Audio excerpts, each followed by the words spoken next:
Good afternoon, welcome back to Turbo Tortoise Tech. If you're new here, my name is Reese 4Piece from KFC or Wookie XXXL, and in this review I'm having a look at Old Faithful that got a brand new bag. It's the Razer DeathAdder V2 PRO wireless edition. Well, the Pro is the wireless edition of the Razer DeathAdder because there's the Elite and then there's the other. Yeah, but this is the Pro wireless one, and it's very pro and very wireless.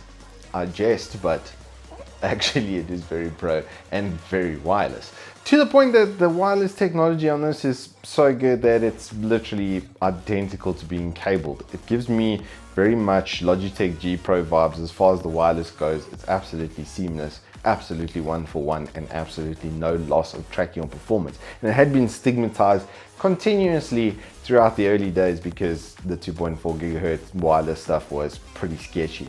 This has another little feature on it as well. It can be in 2.4 gigahertz mode, and then it's got a Bluetooth mode as well. So if you're just going to use it on your laptop quickly or something like that while you're traveling, then you can do it all in one.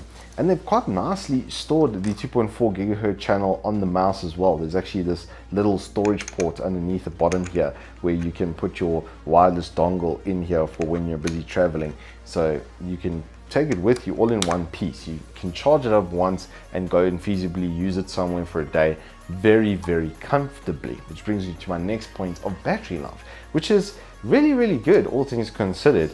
I would say you use about 20% every 6 hours. That's with continuous use. I literally just sat and played various games for about 6 hours with the mouse, and then it would only drop, like I said, about 20%. So the claims of it getting to about 70 hours, maybe it could if you didn't have the logo over here on the max brightness. I did set it to that just to have a look and to see if that would affect the battery life, which it does somewhat. So if you turn that off, I think it will get closer to that. But charging was very, very quick on this. If you plug it in for about 15 minutes, you almost restore that 20% in literally, like I say, just 15 minutes worth of charge. So if you are forced to connect it because of battery low, it'll only be for 15 minutes. And then the way that they've done the connection setup with this is really, really nice. So there is a connecting block which they give you, which is channeled for the micro USB cable that comes with the device. It looks really nice on the table. It's got a nice little green insert on it so that you know that it's Razer, and then you can connect your wireless dongle in from there. The wireless technology as well does reach quite far, so this could feasibly be anywhere on your table and that would be absolutely no problems. I tested to about 5-6 meters through walls, etc., and the mouse carried on tracking absolutely perfectly one for one. So good, really good, look, really good wireless technology, and the weight of the mouse is also a big plus. Now the sensor that Razer has put in here is over 600 RPS capable. It's inches per second. If you're tracking 600 inches per second, do you know how far that is? Okay, there's 12 inches and 30 centimeters practically. So with quick math, you're looking at like meters worth, like literally whole rooms worth of sudden tracking to be able to do to hit that speed, and it's got 50G acceleration as well. So it's very, very, very fast. The cable as well is nicely braided. I do like the way they've done this with this kind of loose braid and very convincing garrets on either side. That's very important because a lot of the times with these looser braids, these cables tend to break internally and generally around your connection points because they're too loose and would move around just a little bit too much in those areas, and then they like literally wiggle off of the connection point. So they've done, or kind of done a good job in stopping that by having these very big garrets on either side. The only thing I don't like about this cable is the fact that it is molded to the shape. So if you were to lose this cable, you couldn't just connect any old micro USB in here because this is quite a lot narrower than the standard ones that you find. So you'd end up having to cut up a cable or shave it or something to that effect. That is a little bit of a minus from me there. And then the other thing that I really the only thing I would really change about the general shape, I mean, for an ergo shape, this is pretty much one of the best. The grooves and stuff in the front are fantastic. Buttons, everything that you would expect to be good is good. Scroll's good, DPI sensor's good. Out of the box, it comes with 400 and 800 DPI, which is what I scale off of most of the time.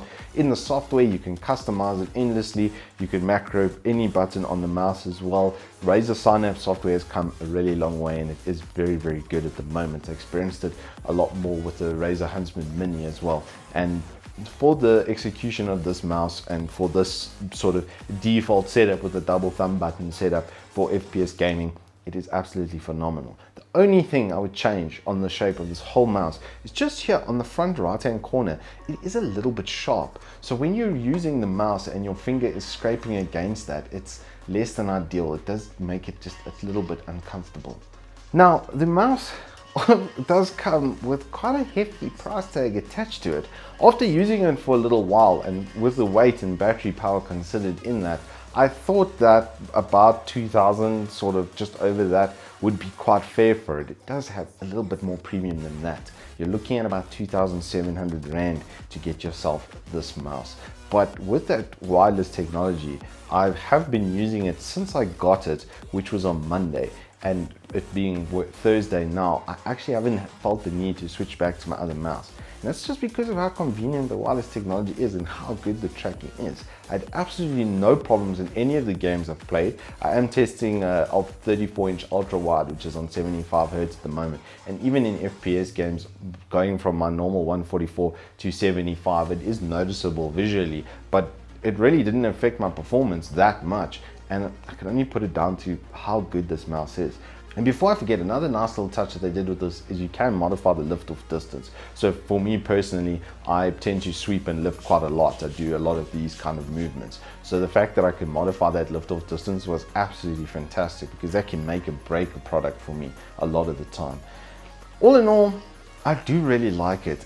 I think it is fantastic. If you're a Razer kind of guy and you've been using DeathAdders for a long time, because this has been out for like the last 12 years, it's also one of those like quintessential mouse shapes and products, then this is a really nice entry into that. The wireless is no joke. The weight is absolutely perfect.